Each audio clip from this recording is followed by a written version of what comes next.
Welcome to Vermonters in Business, where we highlight some of the very best business leaders in our state and the amazing things they're doing in their communities.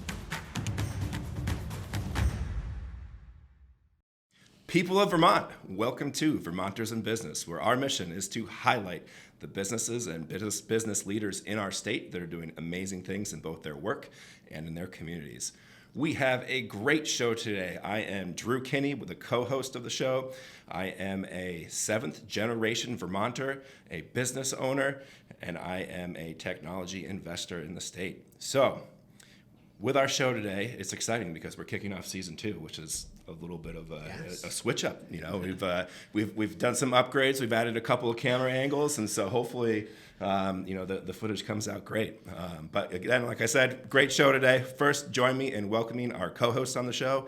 He is a serial entrepreneur, a local business enthusiast, and of course, around here we know him as a world-class insurance agent. Travis Spencer, how are we doing today? Doing great. Looking forward to season 2. And Mr. King of the Hot Take. You got any hot takes for us today? I kind of have a hot take. We have a great guest today who can represent Vermonters in business, but also we've talked about, joking our college football podcast, and Brian would be a great co-host for that because Brian is a huge college football fan as well. This would be like the 4th podcast I've been on recently that's been derailed by college football talk. So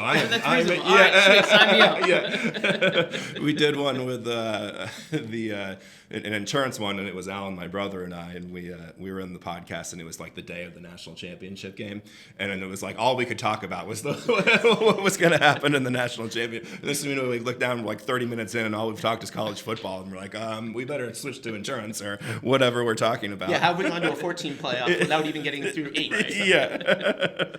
So our guest today, he comes from Grand Rapids, Michigan, and currently resides in Burlington, Vermont. Brian owns a law firm and a carpet and paint store. Yeah, totally makes sense, right? Yeah, they go together perfectly. We're definitely going to get into that one. And I love that because that is like such a Vermonter thing, right? In Vermont, it's like we always, the business owners always have like a unique business, and then there's like another piece that has nothing to do with it that is also somewhat associated. And I always use the classic example of insurance as like the guy that's got like an auto repair shop that's like all done up, but then like on the side he sells firewood. Yeah. It's like there's always some strange thing. Can I get one policy for all that? Yeah, exactly. That makes it kind of interesting. So, Brian, how are we doing today? I'm well, thank you. Great. It's awesome. We appreciate you coming on the show. We've known you for a while, back from B&I days. Yes. Yeah. That's a while.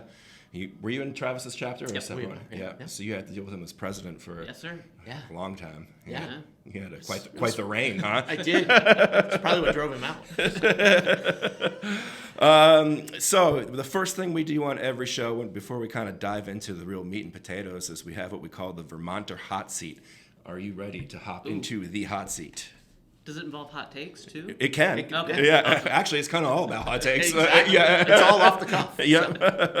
All right. Are you ready for this? Absolutely. Okay. So up first, pancakes or waffles? What are you having with your Vermont maple syrup? Pancakes. Pancakes. All right. It's making a run. It is. It's We catching up. In the thought beginning, waffles had a big lead. But Yeah. pancakes are coming back. And a perfect day for you. Is it a winter day at the mountain or a summer day at the lake? See, both? Nope. Got to pick one. Well, I guess this year I didn't manage to ski this year, so I guess this year it must be summer. That's true. Yeah, that must have been. Do you usually get out in the mountain a lot? This was actually the first year in 42 years I haven't skied. Wow. Man. Tough. What a bummer. Favorite restaurant in the state? So let's say it's your birthday dinner. You can go out to any restaurant. Where are you going? Ooh, that's a tough call. Narrowing it down to just one. Probably our go-to is Pizzeria Ida in Burlington. Oh, nice. Yeah. That's a good spot. I haven't been yet, but I've heard great things. Absolutely. Yeah, I've heard it's quite the experience. It is. Yeah. And then it's a hot summer day. What's your creamy order? Well, I mean, it's got to be a maple creamy. Right? Yeah. From where? Well, we have a theory that the more E's in creamy on the sign dictates how good the creamy is. You heard it here first, folks. When you come to Vermont, look for the E's. That's right. Long, drawn out. And that must be it's the best ones, right? That's awesome. Actually, we were at Shelburne Sugar Works the other day, Really? Yeah. You already got one in on the season. Oh, absolutely. Love it. Love to hear it. Little maple pecan. Nice. Go on up. Nice. Very nice. That is awesome. Well, you survived the Vermonter hot seat, so nothing too challenging there. All right, Travis, why don't we dive in and do this thing? Yeah, let's start talking shop. So, Brian, tell us a little bit about your experience and what type of law practice you have. So for a little over 20 years, my practice has been, I had a few different stops at other firms when I first started out after law school, and then on my own since 2013. The vast majority of my practice over that time has been transactional real estate. Almost 2 years ago, had kind of a transition. One of my employees took over that portion of the practice, and now my practice has transitioned more to estate planning, working with developers, HOA associations, that sort of thing. But Cool. historically, it has been heavy real estate focus. Okay. And one of the reasons I wanted to bring you in today was we deal with a lot of small business owners in the insurance world. And one of the questions we always ask is, what's your business structure? Is it an LLC? Or are you just doing a DBA, sole proprietor? So that comes up a lot in conversation. And I wanted you to talk about what is an LLC for one, and then two, why is it important as a small business owner to establish an LLC? Absolutely, and that's the other piece of the puzzle is doing real estate. Invariably, you have folks buying investment properties, and do you own that in your own name or in the name of an LLC? And then helping small business owners with setting up their LLCs. We do a fair amount of that as well. So an LLC is really kind of a hybrid. When in small business, you historically had the option of being a sole proprietor, no corporate structure whatsoever. Maybe you went and got a DBA from the Secretary of State, or you were a traditional corporation, an Inc., a C Corp, and that brought along a whole bunch of formalities, having your corporate bylaws, having those annual meetings, etc. The LLC is kind of a beautiful hybrid of the two. It takes the nice stuff of the Inc., the corporate liability shield, etc., but with the lower level of formality. You don't have to have the board of directors, that sort of thing. So especially for a sole proprietor type business structure, it's great because you get that liability shield protection, you get that formality of a business, but without all of the attendant extras that come with a traditional Inc. Plus, from a tax perspective, it's a disregarded entity. So in the eyes of the IRS, it doesn't exist. So you get to choose how you want to be taxed, and that's, of course, varies from situation to situation. It's heavily situationally dependent what makes most sense, but you can be taxed like a traditional C corporation, as an S corporation, if you've got multiple members as a partnership, or if you're a sole proprietor, just as an individual, and all the business income flows through to your personal income tax return. So it gives a small business a lot more flexibility while still getting the benefits of a corporate structure. And in regards to real estate, we talk about people buying a rental property, get an LLC, gives them that extra layer of protection. What's a good rule of thumb if you have multiple investment properties? Do you set up an LLC for each one? Should you put them all into one? There's different opinions and views. What do you think is best for There are a lot of opinions, and it's kind of situationally dependent on the individual that's the owner. If they don't mind the additional keeping track of multiple LLCs, absolutely. Then you're siloing your liability with each individual property being its own entity onto itself. So you could do an individual LLC for each property, and then an umbrella LLC that's the holding company for all of those individual LLCs. And then that way everything flows up through the individual LLCs, the holding company. Or you can have one LLC that owns all of them, And it really comes down to each individual's level of willingness to take on the additional reporting requirements, keeping things straight, etc. And separate bank accounts for each LLC, that sort of thing. Or do you just want it all in one because it's less hassle and yes, having the liability shield protection is great, especially in a rental property situation because you've got tenants and their guests and slips and falls, that sort of thing. So you want to keep your personal assets protected from claims that happen at your rental properties. But as insurance agents, you guys know that most of the claims are going to be the type that are covered. Most of the potential claims of a tenant are going to be the sort of thing that is probably going to be covered by either your homeowner's insurance policy or a separate umbrella policy. So you want to make sure you have that backstop of the LLC there. But how sophisticated you get with it, probably situationally dependent based on the properties and whether, and kind of a cost-benefit analysis and a risk analysis of, well, I have insurance that's probably going to cover the likelihood of that. So if I don't individually silo, my property's probably okay because I have the backstop of the insurance. Well, you kind of touched on something I was going to bring up is there are some people out there who say, well, if I have insurance, I don't need an LLC. And there's, again, it's a different school of thought, but you are really protecting yourself by having that additional layer of the LLC, because even if you keep it in your personal name and you have insurance, your personal assets are still at risk. 100%. Even if the insurance company pays out, that doesn't mean that, they're not going to come at you for more beyond what the insurance coverage is. So I totally understand and appreciate that argument of well, I don't need the additional LLC because I have really great insurance, both the structural insurance and an umbrella policy. But there's always that what if, and there's always that potential that something bigger or something that isn't covered by insurance could be what gives rise to the tenant's claim. And so having that backstop there, and especially in the instance of an LLC where it's not an onerous burden to maintain. Yep. It's not like a traditional Inc., a traditional C Corp.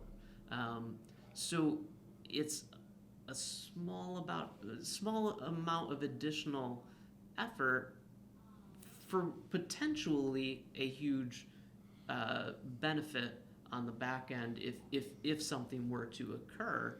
And it's one of those things, similar to insurance. Everybody thinks they don't need insurance until they need it, Right. and Exactly. then they're really glad that they have it and they paid that premium every year. Yep. Yeah. It's the same thing with the LLC. It's an additional something to do, and can be feel tedious. But once you need it, you're glad that you had that in place. Exactly. Right. And you had something. Yeah, I was just going to say, you kind of hit on it a couple of times, subtly, but, for those people that might be just getting started or kind of jumping into the game, what's kind of that level of effort with starting an LLC and then, kind of maintaining that, because I can see a lot of people, they just, I don't want to have to deal with this other component, and, but it's probably not as much work as what it sounds like, It's really not. On the front end, it's a little bit of work in registering it with the Secretary of State, getting your operating agreement drafted and signed and in place, and an EIN, and a bank EIN is the business equivalent of a Social Security number, and opening a bank account for the LLC. And then, all the other stuff, like making sure the insurance is in the name of the LLC. You own a deed to convey the property into the LLC if you didn't buy it initially in the name of the LLC. So there's a little bit of upfront work, but then subsequently, it's just an annual report and $35 to the Vermont Secretary of State, and that can actually be done online. And if you haven't made any changes, you don't even have to have an account on their website. You just one button. Yep, nothing's changed. Enter my credit card information. Boom, I'm done. I'm good for another year. Yeah, very cool. And in regards to one of the other things I like to talk about is people always saying, well, attorneys are only for the wealthy. I don't have anything. You hear it a lot. And just in transactions or in business, especially real estate, the old school handshake, or I just wrote something down on a piece of paper. A lot of people don't dot the I's and cross the T's and take the necessary steps. So maybe just debunking the whole I can't afford an attorney, or only wealthy people need attorneys. And you probably seen stories in your time as an attorney of people who didn't take the necessary step and actually paid a lot more in the long run. Well, and that's always the trick, right? Yeah, you might be able to do it on your own straight away out of the gate. Where it's going to get you is then on the backside of that, when you didn't dot an I or cross a T, and then now you are having to pay that professional to unravel and clean up the mess that unwittingly, not maliciously, but just you didn't know what you were doing, and so you missed a step. So then you invariably end up paying more, because that's time and effort that attorney's putting in, that if you had used them to begin with, would have been taken. Not that attorneys don't make mistakes, we're all human, right? But you're lessening the likelihood of a potential issue down the road, because all those I's are dotted and T's crossed at the front end. And if you think about it in the context of a real estate transaction, how many people buy that property and hold on to it until the day that they die? Very few. Most people are turning over properties every few years, 5 to 10, even quicker if you're flipping. So that's when those issues from the front end of the transaction are going to come up when you turn around to sell. Right. At which point, then, in a very short amount of time, you're having to pay to clean up what could have been taken care of at the initial purchase. And for a lot of people who are either trying to save money by not using a realtor, I'm going to do a for sale by owner, or I'm going to buy a property without using a realtor, they really need to get an attorney involved to protect themselves. Absolutely. And make sure things are done right. All of those professionals, the realtor, the lender, the attorney, are in those jobs because they have that specialized knowledge to do that piece of the puzzle. And yes, they're compensated for that, but like we were just talking about, that's dotting I's and crossing T's so that you don't have problems on the back end. In the scenario where you're using a lender, the lender is going to require an attorney to do a title search, issue a title insurance policy, do a closing. So on that piece, when the lender's involved, you're not going to have a choice. You will be using an attorney. Should use one, not just my brother-in-law happens to have gone to law school. Use one who's, law has fortunately and unfortunately become like medicine, and it's hyper-specialized. You need a knee replacement, you're not going to your general practitioner who you go to for your annual checkup. And it's the same thing with law.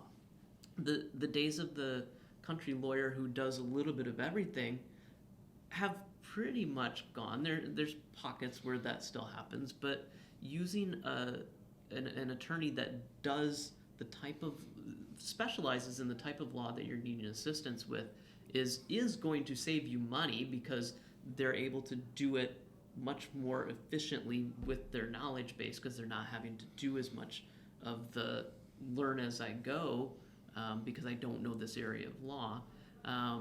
And, especially in the real estate context, most real estate attorneys in Vermont charge on a flat fee basis. Right. So even if it is, your transaction does have some speed bumps that require them to spend more time than a nice smooth one, your fee for your attorney is going to be set for the vast majority of real estate attorneys in Vermont. So let's pivot from attorneys to your new venture. Yeah, I'm so curious about this. Yeah. So in 2013, you break off your own, you start your own law firm. You're kind of plugging away, you're doing your thing, and then an opportunity pops up with Countryside Carpet and Paint. And take us through your mindset and how that kind of all played out. Well, so the law firm started out me, myself, and I, a desk and a copy machine, and that was that. And then we grew significantly, and we got up to double-digit level of staff, and had 3 other attorneys that were working for me, and a staff full of paralegals and legal assistants, and which was awesome. I would not trade Right. those past 10 Right. years for anything. They were amazing. But it got to the point where I did not have a sufficient work-life balance. Gotcha. And so looking to address that, I was looking to step back. So I approached the attorneys that were working for me. Are you all interested in taking over the real estate portion of the practice?